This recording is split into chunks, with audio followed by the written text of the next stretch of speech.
You already know it's AP, it's your boy. And listen, let's talk Cardi B and Meg Thee Stallion's brand new song.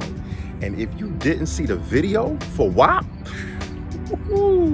I suggest you check that video out. Me personally, I checked that joint out about maybe 77, close to 80 times yesterday when it came out. But there's a whole lot of controversy surrounding the video, so let's talk about it. It's your boy.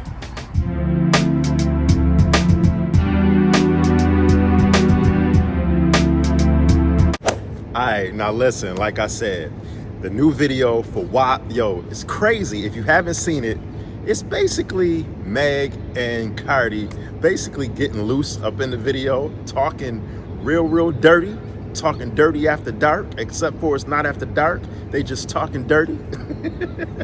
And, I was online yesterday, they had Instagram, Twitter just exploding yesterday because everybody was talking about not only the content of the song, but they was talking about the video, which is pretty steamy and pretty suggestive and pretty, I can't think of the word for it, but it's very, very sexual.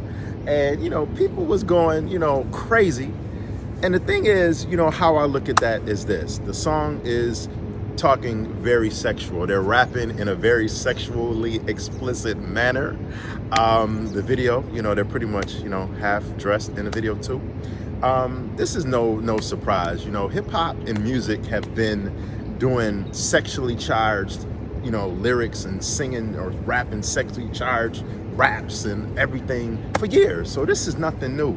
Even when it comes to videos, the funny thing about this song is that in the beginning of the song, and I think it's throughout the song, Cardi sampled a song from 1993 by DJ Frank Ski, who's a DJ, and also he was a radio personality in Atlanta. And he had this hit back in like 93, the early 90s, and it was called "There's Some Whores in This House." And if I was to, imitate how he says it, "There's some hoes in this house."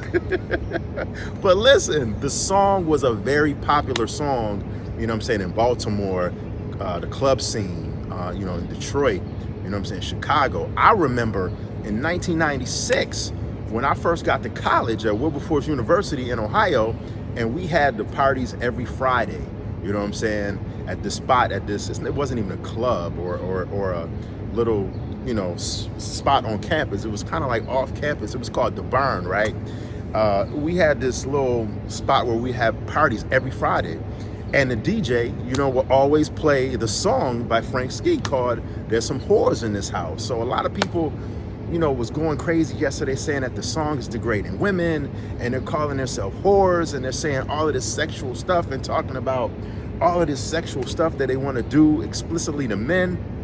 And somebody even said yesterday on Twitter that we went from Nina Simone and Aretha Franklin to Cardi B and Meg Thee Stallion, basically comparing the classiness of the 60s. Nina Simone was like the early 60s, I'm thinking. I can't remember when exactly Nina Simone was very popular, but she was popular back then, with Aretha Franklin. The two made very good music. I love Nina Simone. I absolutely adore Aretha Franklin. So the person that made that statement on Twitter was basically comparing the classiness of those two to the the sensualness and sexualness of what we have today in 2020 with Meg Thee Stallion and Cardi B. And my rebuttal to that is, listen, you can't compare the two. Meg Thee Stallion, Cardi B is doing their thing for 2020. Nowadays, women are more vocal. Women are more upfront, and they're going to tell you what they want. It's not like how it was in the 60s and 70s where, women would walk around quiet, just stay in the house, do the thing, cook meals, and just cater to their man. I'm not saying women still don't do that, because some of them do. But my point is that women are more at the forefront right now, especially with everything that's going on with the Me Too movement and women's rights. And they really, women's rights women have been fighting for their rights for years, but now it's more prevalent with the Me Too movement. And, to compare, Cardi B and Meg Thee Stallion, to say that they're trashy, I totally disagree with that.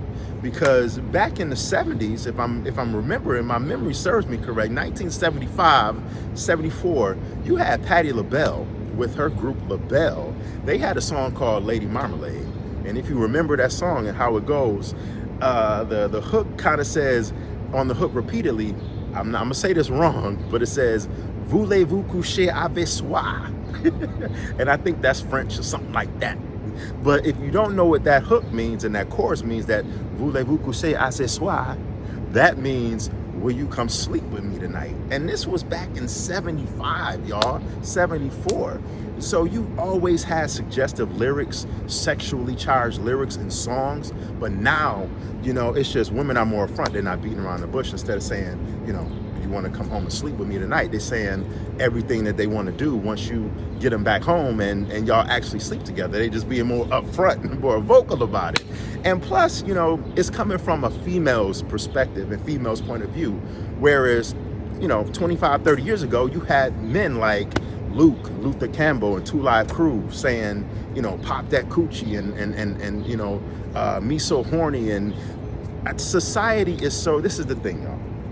This is the powerful thing I'm about to say.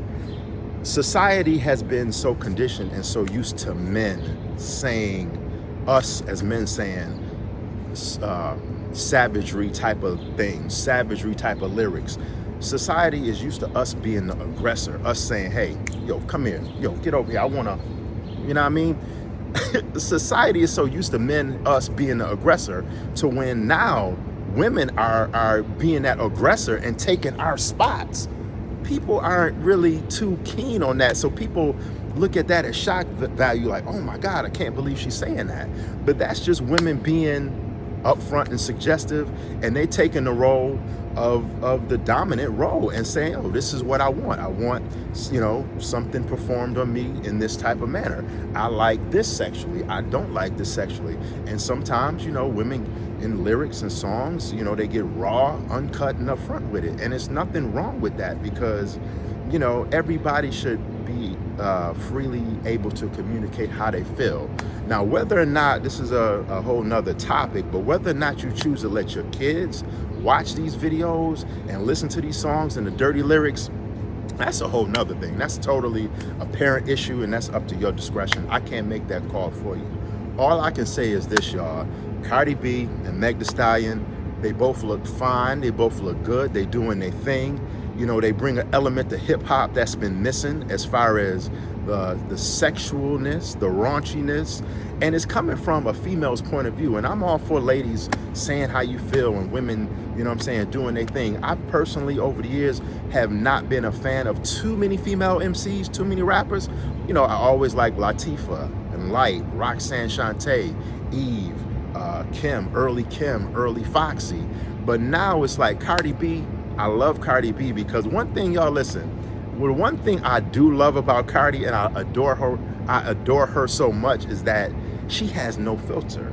She's you know, a hood chick. She's straight from the gutter, straight from the hood. You know what I'm saying? Like all of us, like most of us, you know, was brought up and came from. But she doesn't let the Hollywood and the entertainment, you know, change her career. She's that same chick she was, you know what I'm saying, back in the Bronx. So I think she's from the Bronx. Back when she was, you know what I'm saying, in her stripping days, back when she was, you know what I'm saying, entertaining, you know what I'm saying? So, you know, I definitely love Cardi B's energy, her vibe, and she just so real and upfront, and she's not gonna give you no filter. She's gonna tell you what's on her mind.